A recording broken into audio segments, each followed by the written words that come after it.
And now, live from the studios of WHUC, this is Real Talk, where we get you something to talk about. Good morning, everyone, and thank you for joining us on this edition of Real Talk. I'm your host, Tewana Johnson. Our guest today is no stranger to television. He's appeared on Food Network, Chop, Cutthroat Kitchen, and Bravo's Top Chef. He's an executive chef for Nissan Cafe at the two museums of Mississippi and Nick Wallace Catering. He is also a native of Edwards, Mississippi. Joining us today, Celebrity Chef Nick Wallace. Let's give him a warm round of applause. So, could you tell us or give us some insight on what made you want to come back and open up a restaurant in Mississippi? You can choose anywhere around the world. What made you come back to Mississippi? Well, I think it's a dire need for Mississippi, people of color doing sophisticated things in the food industry. I just think it's needed, and I always like examples, and that's really one of the things that I love about TV and travel. I get to see so many great people out there doing some amazing work, and it's completely diversified, but here in Mississippi you don't really see that diversity as much. So yeah, I could have went off and did business in a lot of other places, but this is home, and my family really needs me to be great here. I can still do things to model and be an example for them as well. You have so, and I gotta give recognition. You mentioned your family, to your mother and your grandmother. They are one of your inspirations, and they kind of kickstart your culinary arts in Southern cooking. Could you tell us about how their influence inspired your upbringing of cooking? So the women in my family is super strong. That's how I learned how to farm. That's how I learned the method of cooking first. I learned how to learn up and treat people with care and respect. So they're my guidance pretty much in everything. My grandmother that lives in Edwards, Mississippi currently right now, her name is Miss Linnell, and she just is such a fighter. She's still living, still, as feisty as you can find. My mom's mother, Miss Queen, and she has that powerful name, Miss Queen. She lives in Jackson, and she is just probably as spicy as any chili or habanero you can find in this world. So she's going to be around for a while. And then you got my mother. She is probably my biggest fan. And from losing my dad back in 2018, it puts us kind of closer together. So yeah, I gotta go out here and be great. And that's how I wake up, just because my family really needs men to be great in our family. We need it. You are taking the world by storm, shaking up some things. So going from Food Network to Bravo, how did you end up competing on Top Chef? Well, I can definitely say I started doing TV back in 2013. Okay. That was the first show that I ever had to actually go out and apply to. That was Cutthroat Kitchen. I went to Hollywood, got a chance to meet with Alton Brown and really see that TV life. That was the last show that I ever had to fill out a paper to. I just wanted to say that because that's just what it is. Now, Top Chef, that's kind of what you work to be. You kind of work up that ladder, but you got to be great in that sense too. And they're strong. The strong TV, reality competition for chefs out here. So you got to be great. You got to have like a roadmap of greatness, regardless of anything. So just to get that phone call was awesome. But this is the biggest highlight. To be the first chef from Mississippi to ever be on Top Chef in 19 years is really probably more of the excitement. And look at my skin color. I know, yeah. That's beautiful. Yeah. I just think we can go out here and do whatever we want. You have numerous amounts of warmth and love for farm to table philosophy. and working with local farmers. How has that relationship with those organizations panned out? Working with farmers is great. It's I tell people, every human needs a good relationship with a doctor. But if you really care about like the rooted lifestyle, you need to have a good relationship with the farmer. Just like every normal person needs a good relationship with a chef. You know, I just think we're those core people that you got to be able to connect to. You know, we gotta all have relationships. You know, and especially if you grew up in a kind of a rooted lifestyle, everybody wants to go out there and grab their bushel of greens and, you know, if you want beets or, you know, radishes, however you know, love that whole naturalness of harvesting, you know, digging up sweet potatoes. Those are memories that I have. I know what a sweet potato is supposed to look like before you harvest it up. You know, that was taught by my dad. So those relationships is great. One key relationship that I have with a farmer is Cindy Ayers at Footprint Farm. She is about 8 minutes from this restaurant. And it's awesome because we can talk to her about the next harvest, the next season. We preserve a whole lot of things to take it into the next season. A lot of the things that we have in our kitchen at Midtown is 2 years old, you know, but that's what the world started off to be. It's all about preservation. So if we don't know how to preserve things in a natural sense, I think you're really not connecting with food the way you should. Yeah. Speaking of schools, you have a relationship or a partnership with Jackson Public School called Creative Kitchen. How did this transpire, and how did the partnership with Jackson Public School? Well, I'm going to tell you something about me that you need to know. I get bored easy, so I got to have things going on. You know what I'm saying? I got to keep my mind being active. It's even when I'm just at home. I gotta be up doing things. It's just who I am. So Mary Hill used to be the food service director for Jackson Public Schools. Me and her have a really good relationship. And she had just came out with Cutthroat Kitchen. So this was back in 2014 when it aired. And she wanted me to come out and give out awards to a lot of the cafeteria workers at the Marriott. It was a huge convention. So I was like, okay, I never did that before. She wanted me to be the public, you know, speaker too, and keynote speaker rather. So I got up there and I spoke to all the workers and gave out awards, and it was such an honor. But I'm right there with Mary Hill on the stage. So while I was there, I was just thinking, I said, Mary Hill, do you think it would be okay if I go to the middle school that I graduated from, which is Blackburn Middle School, and I just play around in the kitchen? Do you think that's okay? She said, sure. Sign a liability, go have fun. So that's what I did. And a week later, Creativity Kitchen was born. Wow. They was like, okay, we're gonna give you Mondays. We're gonna let that be your entire menu. You can come in, and they took desserts away. I brought back desserts. Everything was still low sodium, but I worked with the USDA folks off of their inventory list. I found volunteers. Created this every single Monday, and it was veggie pizzas. We was making pizza dough. We was doing all kinds of wonderful things.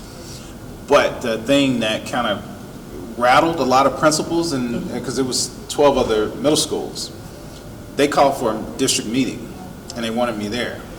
And they told me that you're going to have to put Creativity Kitchen in all 13 of the middle schools, or it's not going to exist in Jackson Public Schools. So I did it.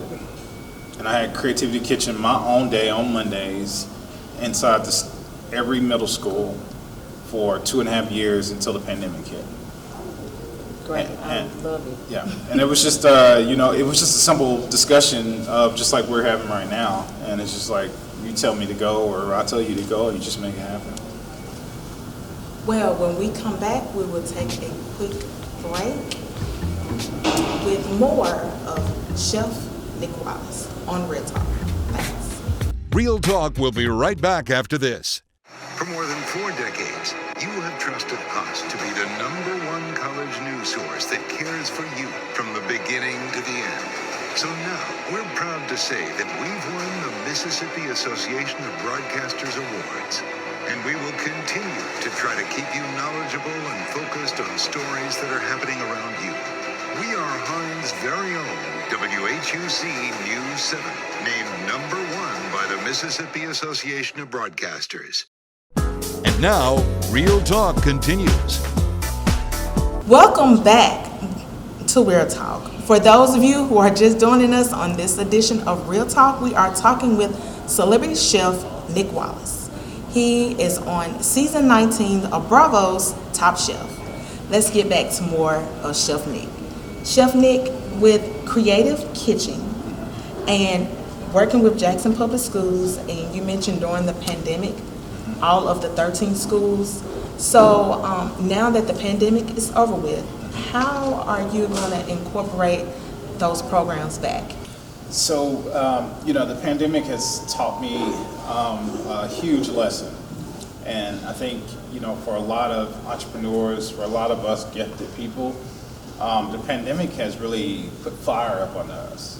A lot of us are surviving the day because of, what God gave us, and we're just fueling it.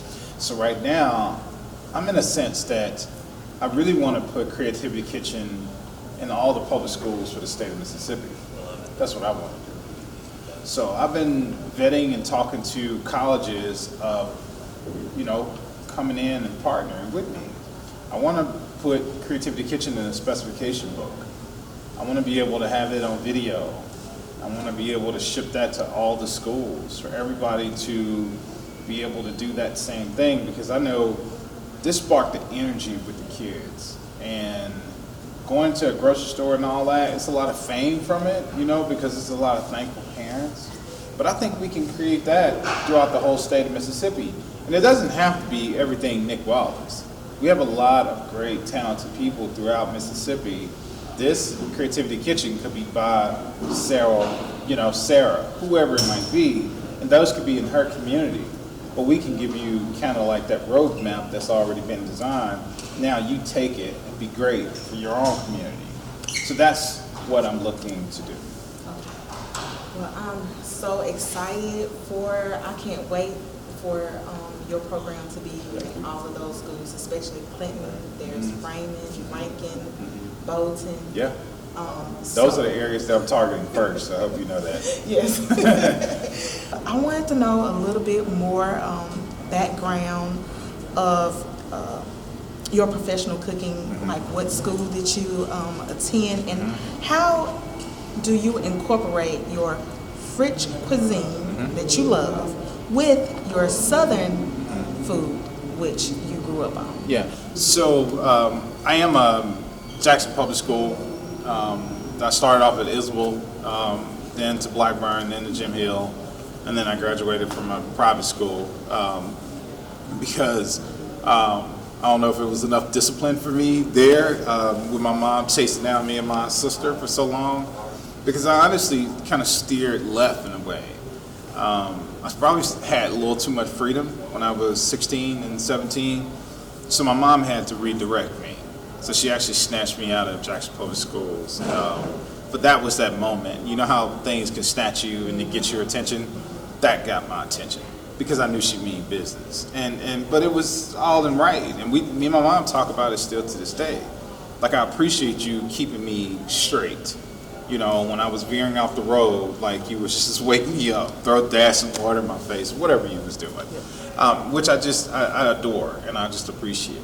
Because everybody goes through it. Yeah, keep you focused. It just keeps you focused, So as far as like my techniques and all, I learned French cuisine a long time ago, and I got some really good advice from a lot of mentors as I was coming up. It was like right there at that moment when my mom was trying to wake me up. I had this lady chef, which, she always wanted me to leave her nameless. But I call her all the time, and I just say thank you. She told me, go to hotels. And I was on my 4th freestanding restaurant at this time. And she said, Nick, go to maybe catch Marriott and see if you can get a job there. Because they're going to teach you a lot of techniques. They're going to teach you how to show up for work on time, how to dress, how to, you're going to have to get out there and talk to guests. You're going to have to be able to crunch these numbers. So I went to Marriott and I started working there when I was 20 years old. So I went so fast that I was promoted to corporate chef when I was 23. So when I was 24, I got a chance to be on my first flight ever. And I went a straight flight to Anchorage, Alaska, because they had a problem, and because, of course, yes, I was so adventurous, I want to go. So I went there and I loved it. And I went 6 years, on and off. Every 60 days I was there. And I learned French, a lot of French food there. And so my southern aspect of that is how I was raised. All the braising, all the cakes, the sauces, the pickling, the preserving, all that I fold into a lot of the ways that I like to cut food. I'm really serious about how I use the knife. When it's supposed to be a brunoise, it's going to be a brunoise. And I studied so much because I shame easy, and that's another good thing. I have to look my best before I go anywhere. So I study because I want to know as much as I can, because I know that's going to give me a little bit of an edge on anything that I do. No matter if we get busier in the restaurant, I know because I studied a little bit more, that's going to give me a little bit more edge to kind of, stay alive. So that's how I fold, like, my whole career. I wasn't able to go to CIAs throughout my life, but it's okay. I do demos and I teach students now. So you have I'm not a CIA grad, but I do go to schools and I talk to students to motivate them, show them a lot of things that I've learned throughout my passive life. And I just think, regardless of how my book was written, I like to talk about it, and it really motivates so many other people. You mentioned this person that she likes to be nameless. Can you tell us her name? So she is probably one of the best chefs that has probably ever hit the state of Mississippi, ever. And it's two of them, but one is Kathleen Bruno. A lot of people know Kathleen Bruno from even Hines Community College. They know her very well because she taught. Her influence for food in general is just huge. And I used to listen to all her talks that she had on her interview. Got a chance to meet her, knew her family. This woman can cook, you know what I'm saying? But she you just wouldn't know how of a, I don't want to say the B word that I used to describe the way she cooked, but it was just that revealing. But she did it with so much confidence. So I took a lot of the advice from her, from Kat Cora. I took advice from a lot of those folks because I trust you, and I gravitate to women more because I was raised by women, so I love strong women, because they're still living in my life right now. I have none of the elder men that was raised in my family. My dad was the last one, so I have no grandfathers, no uncles. So my motivation in life is to go hard every single day because I want to break the stigma and I want the men to get stronger. We're going to take a quick break, but when we return with Chef Nick Wallace, he's going to show us a simple, quick meal that you can accomplish at your own home. We'll be right back with more of Chef Nick Wallace on Real Talk. Real Talk will be right back after this. Stories hit home. You can trust the WHUC News 17 to give you the information you need. Photos, Thursday, August 19th. If it's Hines Community College news around the campuses, This is only the beginning. We have a full week of activity. weather, And now, New Christmas brings best cuisine. sports, Hines is ready to get back to you by starting the semester off with sports. and more. We are WHUC News 7, Hines' only college news station that cares. And now, Real Talk continues. Welcome back. For those of you who are just joining us for this edition of Real Talk, we are talking with Celebrity Chef Nick Wallace. We are at the Nissan Cafe, and he is going to show us a little something on how we can cook this amazing meal at home. Thank you.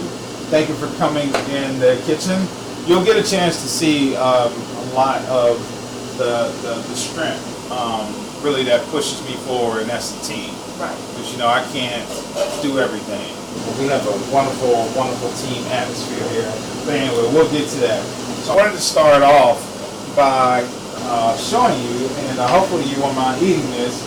This is, as much as I love Mississippi, I think Mississippi needs their own food idea versus just soul food. And I always think we deserve as much as we can possibly do, we just have to start it though. So this is a Mississippi gumbo.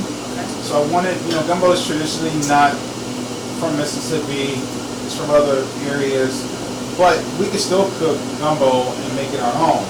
So these are local collard green stems, speckled butter beans, black-eyed peas, turkey, and okra. And then we finish it off with a little Delta brown rice. And we make it the same way as any other traditional gumbo, but now this has the identity of Mississippi gumbo. So while I'm making another dish, I'm going to let you start with this. Thank you. You're welcome. So what I wanted to make is a brisket wrap. This is one of our favorites. This brisket wrap is potato flatbread. It has a lot of smoked brisket. It has a little spice element to it, and we candy down some jalapenos, which is like pickled in a way, but we cook them down with a lot of the temperature of like 160 degrees. Okay. And then we blast it down in some ice just so we can shock it down, and we let that sit in that water as long as we possibly can. So it still has a little bit of the heat, but it also has a lot of the sweetness because we load in a lot of Mississippi honey in there at the end. So anyway, I'm very excited for you to try this because this is one of my favorites. I'm excited too. So we start off with just toasting the potato flatbread, and then we have a fig and tomato sauce that we mix. And this right here just gives you a lot of smoothness. It has a little sweetness to it. It has a lot of local figs, which is great. And we just kind of cook it almost down like a regular any kind of tomato sauce. Okay. But we puree a lot of figs in it. So we have the fig and tomato sauce. And now, this is one of the key 12-13 hours. And we just finish them in this turbo oven as we get ordered. Okay. And the next is a goat cheese crema. And this right here is going to give you all that creaminess that you love what mayo do to a sandwich. Okay. Yeah. Next step, we're going to add some of those candied jalapenos. We keep the seeds in. Spicy. Yeah, it just gives you, it wakes it up, it gives you a lot of the sweetness. I can't wait for you to tell me. I love this gumbo. This is so good, yes. And the collard greens are awesome. I love the rice. Everything is wonderful. Awesome. I love it. Thank you. We finished this up with some micro cilantro, which just gives us all those herb notes that we want. It looks so pretty. I don't even want to eat it. It looks so pretty. You can add in spinach and that kind of thing. So what we do is we're going to use the butcher paper. So I'm just going to kind of get messy just a little bit. So we fold it about halfway. And we just kind of tuck and roll at that point. So this is like going to be one of your best Subway sandwiches you ever had in your life. So I'm going to ask one of my companions over there, which is Roy and the Kyrian. And while I'm cutting this up, I'm just going to go ahead and bring them on the camera. So the Kyrian Harris is about to graduate from Hines Community College, which is, it's a huge success. May 11th, we're going to throw a great celebration culinary party for him. But no, I want y'all to say a few words. Y'all definitely have had the food here. You make the wrap, the gumbo, and everything else all the time. So kick us off, Roy. Yeah, so my first time eating the brisket wrap, I definitely tasted that smoky flavor in the brisket. And one component I love, because I love sweets, that fig tomato sauce, it really gives it a perfect balance, the salty and the sweet. So I think once you try it, you'll love it. The brisket wrap is definitely one of my favorites. It gives you that home feel, that home taste, and just the presentation of it is definitely like A1. So what you see on there, you see that smoke ring on it, you see the jalapenos, you see the creaminess. Yes. I can't wait for you to try this. We're going to watch you eat. Okay.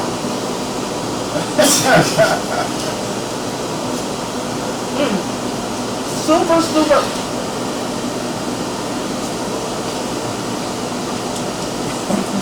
Super good. This is the best, way better than Subway. Yeah, I did. 10 times better than Subway. He mentioned Subway, so. Yeah, I know. I should have never did that. But we looking for partnerships. Okay. This is awesome. I love it. Thank you so much You're welcome. for doing this with us, doing this simple meal that many can enjoy. You cook this at your home, simple.